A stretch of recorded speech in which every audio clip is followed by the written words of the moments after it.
Hello guys, welcome again to my new vlog, and for today's video naami diri sa Bohol para sa among training. Nami aning sa among hotel, so uban nimi guys.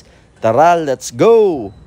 So naade mi karon diri sa Bilyan Hotel guys, dool ra gyapon ni siya sa Tagbilaran Port. Diri ang among accommodation, diri pud iheld ang among training.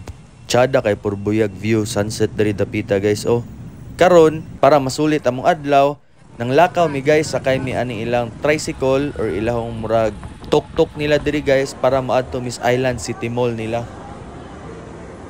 Mao po ni ilahong Tagbilaran City Hall guys, Christmas feels na kaayo. Og may pa po diri sa Tagbilaran kay naa na po sila mga street lights, dayon mo ni itsura magabi dito guys.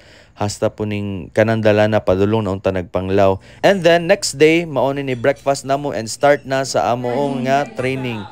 Mauna ni nahitabos among trainings ug sa mga activities namo guys. Nya, mana naman ang among first day sa training, so amo na pud suliton ang among pagsuroy-suroy diri sa Bohol.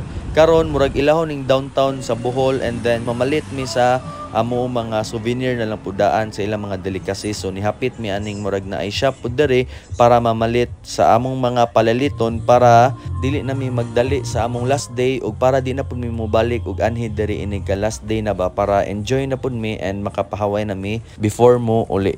Ug para pod nami masima-sima during the seminar. Alangan, no?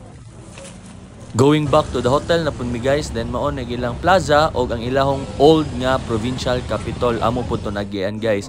And before gid mo end ang day, ni hapit sa puntag kuan ani unsay ilahong nightlife diri sa Tagbilaran guys. Pero dali ra pud kaayo. And then ni balik ra pud tag uli balik sa hotel.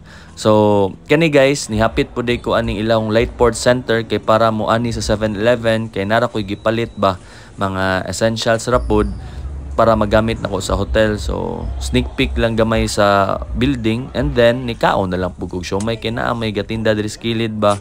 May na lang pod midnight snack na lang kunuhay. And then karon mo na ni ang second ug third day sa amuon nga training guys. Naning kay ginama aning mga sulat-sulat para ni sa reporting ug mga activities po namo diri guys. This is also famous for bird watching. Kani nga part guys, mananagid mi sa among seminar ug mao na ni ang closing ceremony namo, mao na tong gitaganan nig mga certificates and all. And gasadya-sadya na pod ang mga tawo diri kay mamauli naman sila sa isig ka provinces nila.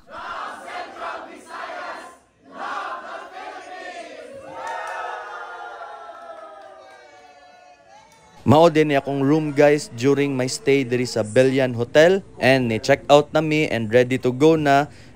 Nya nihapit ra pug video aning diri duol sa pier nga namaligya og mga kalamay hati, mga pinatkisas ug uban pang mga pagkaon nga pwede dalon, pwede mabitbit. Karon na nami diri sulod sa port terminal, and moagi pa mi aning screening or bag scanning. Then after ani mosulod nami, giscan ra kadali ang among bag, then bayad sa ilahong terminal fee which is tag 30 pesos. Then igo pod naabot ang among gisakyan nga Ocean Jet para pabalik na pod sa Dumaguete, and ga boarding na guys, and napoy ga kanta-kanta.